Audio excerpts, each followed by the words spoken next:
Karima Brown. It's Sunday morning and it's time for The Fix. Coming up on this special edition of The Fix today, police and government explain how they plan to keep communities safe from the fallout of organized crime and gang killings since the death of gangster Rashied Staggie. Then we dig deeper into inequality and the conditions of exclusion to which most working class communities on the Cape Flats are subjected, leaving them vulnerable to exploitation, neglect and abuse. But we're also talking solutions, how to bring down the death toll right now, and the longer term issues of historical injustice and how they should be addressed. The Fix starts now. Welcome to this special edition of The Fix, where every Sunday we hold the decision makers to account.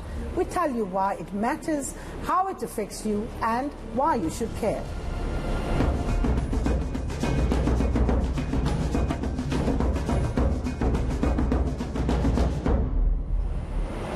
The Cape Flats has become the killing fields where organized crime and gangsterism often hold working class communities to ransom.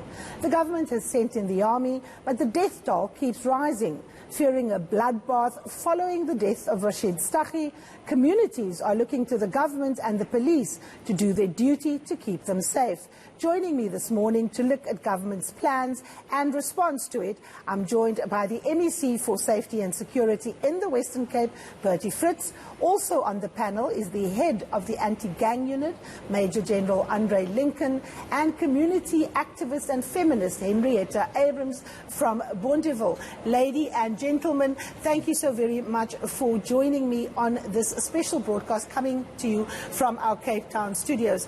MEC Fritz, we saw the burial of Rashied Staggie yesterday, a lot of attention, but in the same time that funeral was happening, a 5-year-old boy is the latest youngster to lose his life in a death toll that now stands well over 2,000. How do you plan to keep communities safe that keep on being the casualties of a war between criminals and an ineffective government and police? Yeah. Thanks. Good morning, Karima. Good morning to my colleagues, the General, and to my dearest our activist, Henrietta. I want to start by saying that that's exactly one of the issues that we have at the moment. The fact that we have another unacceptable death of a 5-year-old, caught in crossfire.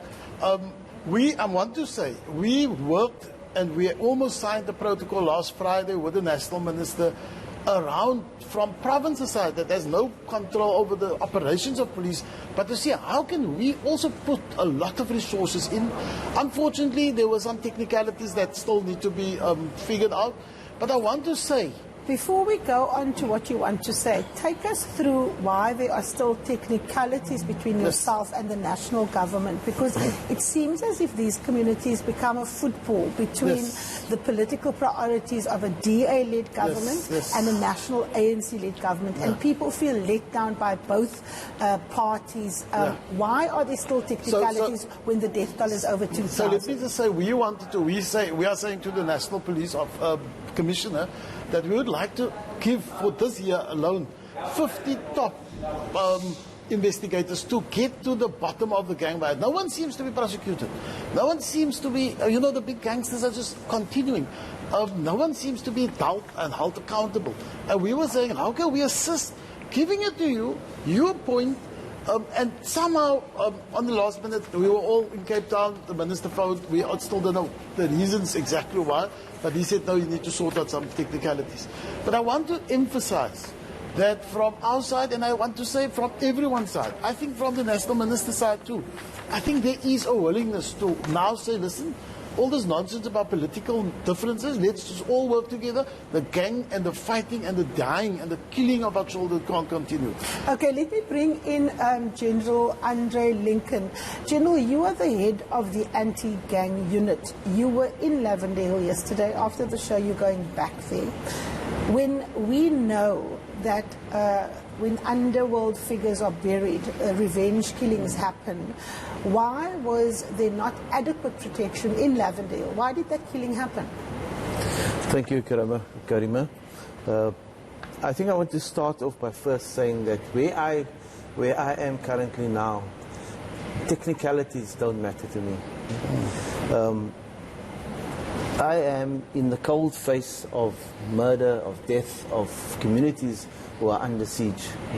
And I think this is where we need to move to. We need to stop talking and politicking about this problem. We need to start doing. And I think if one looks at the mayhem in the townships, it's as head of the anti-gang unit, sometimes I feel inadequate because we cannot deal with everything. For instance, the funeral of Rashied Staggie yesterday, most of my members were deployed there to ensure that that very killing you're talking about doesn't happen there. And yet it did. And then it happens in Lavender Hill. It could have happened in Bonteheuwel, it could have happened in Eidsig, Ravensmead, anywhere. But I think we need to move to a point where we start realizing that gangsterism and gang violence is a threat to national security. I want to make a distinction between gangsterism and organized crime, because what we're seeing in the Western Cape isn't gangsterism, it's actually organized crime. It's part of a very sophisticated network. The people that we see killing each other on the streets are foot soldiers. The big guns sitting behind those people are often business people, people linked to politicians. Henrietta, in your experience as a community activist, do you think that the politicking between the provincial and national government and the fact that very serious business interests are actually at the heart of gun running, trafficking, the drugs that are being sold, that is why communities are actually being neglected in the way that they have? Absolutely, Karima. For me, Staggie's funeral yesterday was a wake-up call for politicians, for the unaffected, for everybody, because people saw how Menenberg as a whole came and glorified this man who did so much harm to their community as well as other communities.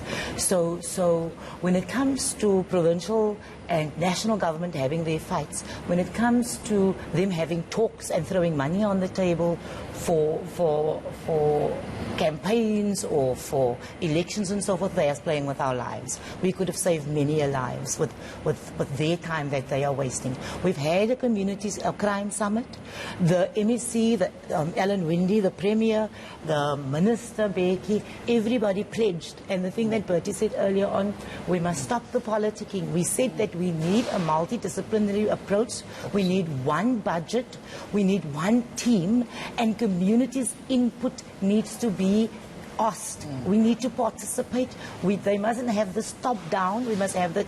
We are the community. We live there. We know what is happening in our communities, who's who, and how. We know what our problems are and how to solve our problems. And they sitting with the resources, and we must work as one team, as not as opposing teams. What we are currently having is this administration, provincial administration, pulling this way. They're blaming SAPS as an ANC nationally, and then they're blaming us as parents also for not rearing our children properly, right? But they are not looking at the entire problem, which is poverty, unemployment. We have 5.8 million people in Cape Town. Most of those people are dwellers. They are backyard dwellers and informal settlement dwellers. We are living in abject poverty. Our people can't.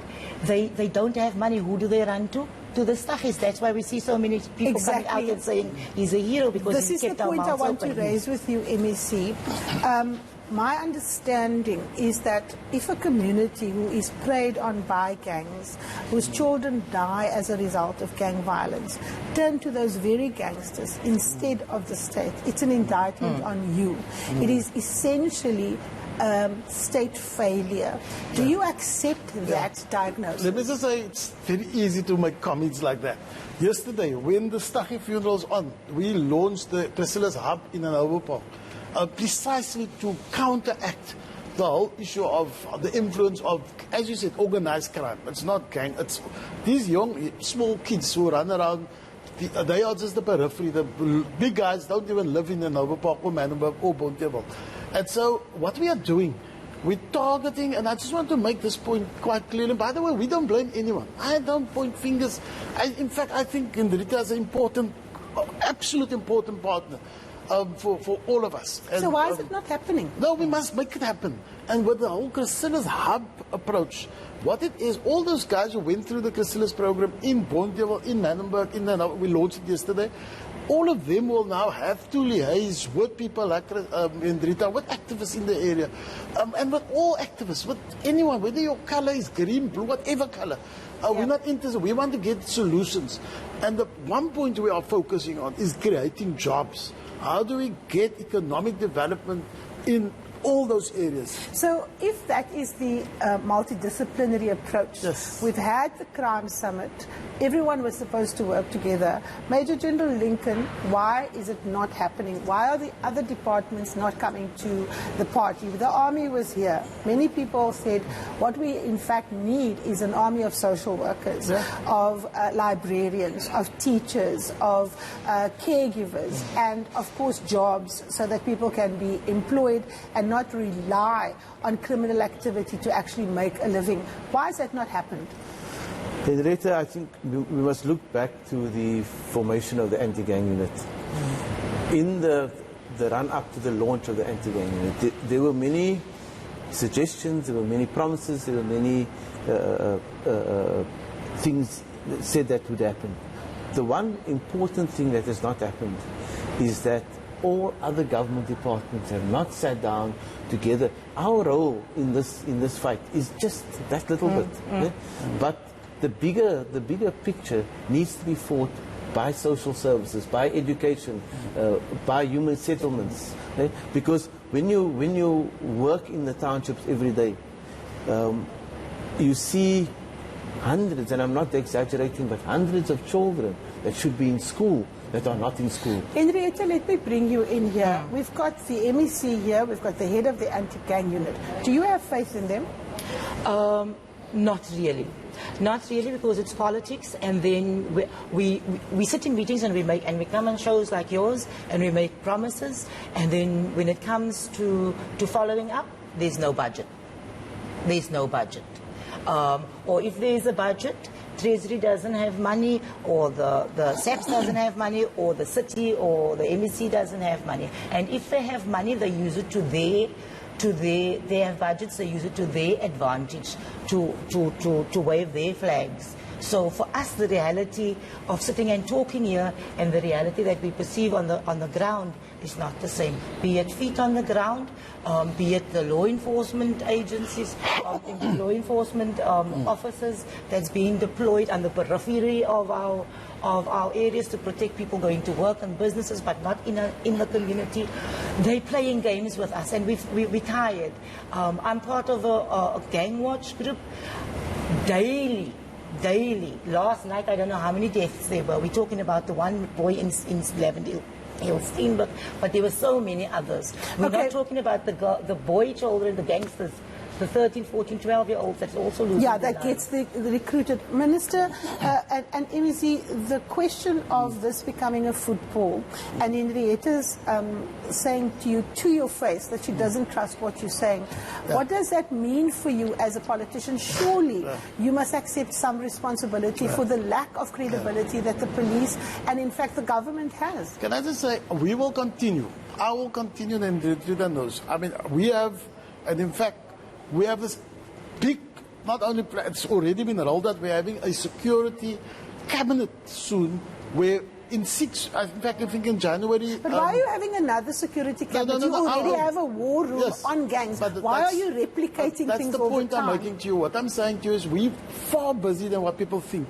Far behind the scenes. So why are we not seeing the results? And it's not always in the media that we want to go, because we talk with the ordinary Auntie Henrietta, the ordinary lady in our community. I just want to make a comment. Henrietta spoke about her area.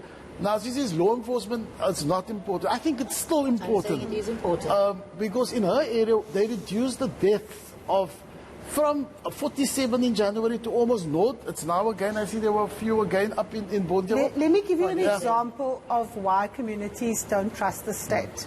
I had a driver pick me up yesterday. He lives in Hanover Park. He says he sees the killings every day, but he can't talk because he doesn't trust you, Major General, to protect him from the revenge that will be wreaked on his family if he should come forward. That is why people know the killers, but they don't speak. How are you going to protect people that want to come forward and report crime? Because very powerful people make dockets disappear and they make cases go away. Yes.